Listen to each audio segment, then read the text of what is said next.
இன்னைக்கு இதுக்கு ஒரு நாளைக்கு ஒரு தொகுதின்னு போனால் கூட 234 தொகுதி, 234 நாள் போகணும். ஆமா, அவ்வளோ நாள் இருக்கா? தேர்தல் பிரச்சாரத்துல ரொம்ப கஷ்டம், ஹெக்டிக்கா இருக்கும். 234 நாள் இல்லை, கரெக்டா? இல்ல, இப்போ எவ்வளோ நாள்? இப்போ என்ன மாதம் அக்டோபர், இது?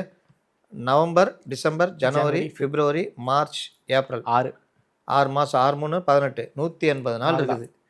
நீங்கள் இப்போ பிரச்சாரம் ஆரம்பிச்சிங்கன்னா கூட ஒரு நாளைக்கு 2 தொகுதி 2 தொகுதி போகணும். ஆமா, ஒரு நாளைக்கு நீங்கள் வாரத்துக்கு ஒரு நாள்னா 234 தொகுதியை நீங்கள் பிரித்து பாருங்கள், எங்கேயோ போயிடும். அப்போ இவரால் இது முடியாது, இன்னும் ஸ்பீடாக பண்ணணுன்றது தான் இவருக்கு பிரச்சனை. அப்போ இவ்வளோ பிரச்சனைகள் விஜய்கிட்ட இருக்கும் பொழுது நம்ம சொல்கிறது ரொம்ப எளிதாக நீங்கள் அவங்க கொடுக்குற 50 60 வாங்கிட்டீங்கன்னா எல்லாத்தையும் மேலே இருக்கிறவன் பார்த்துக்குவான்.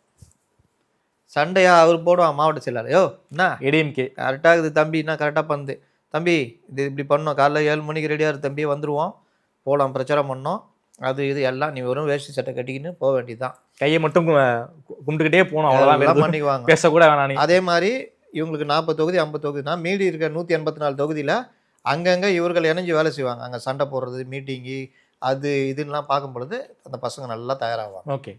அப்புறம் எம்எல்ஏ வந்துட்டாங்க, இவர் எதிர்கட்சி தலைவராக வந்துட்டார், எம்எல்ஏ கட்டுருக்காங்கன்னா இவன் போகிறது வர்றது, இவங்க எம்எல்ஏ பார்க்குறது, செக்ரட்டரியேட்டு போகிறது வர்றது, லோக்கலில் இது பண்ணுறது, உள்ளாட்சி தேர்தல் வந்துடும், அதில் ஜெயிக்கிறது, அதெல்லாம் வரும்பொழுது அவன் ஒரு 40 எம்எல்ஏ இருந்தாங்கன்னா 2 ராஜ்யசபா எம்பிக்கு போயிடலாம், 2 பேர் போகலாம். ஆமாம், ஒரு எம்பி நிச்சயம், ஒரு எம்பி நிச்சயம். அப்போ இது எல்லாமே உங்களுக்கு இது அடுத்து எம்பி தேர்தல் வரும்போது இவன் நல்லா தயாராகிட்டு இருப்பான்.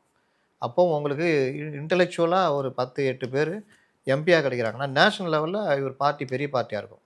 அதுக்கு பிறகு 2030 வைங்க கச்சேரி, யாரும் சரியில்லை, நான் மதவெறியை உள்ளே நுழைய விட மாட்டேன், காங்கிரஸ் வாங்கினா அன்றைக்கி வரும் காங்கிரஸ், அன்றைக்கி உங்கள் கட்சி ஆளுங்களுக்கு தயாராகிட்டு இருப்பான்.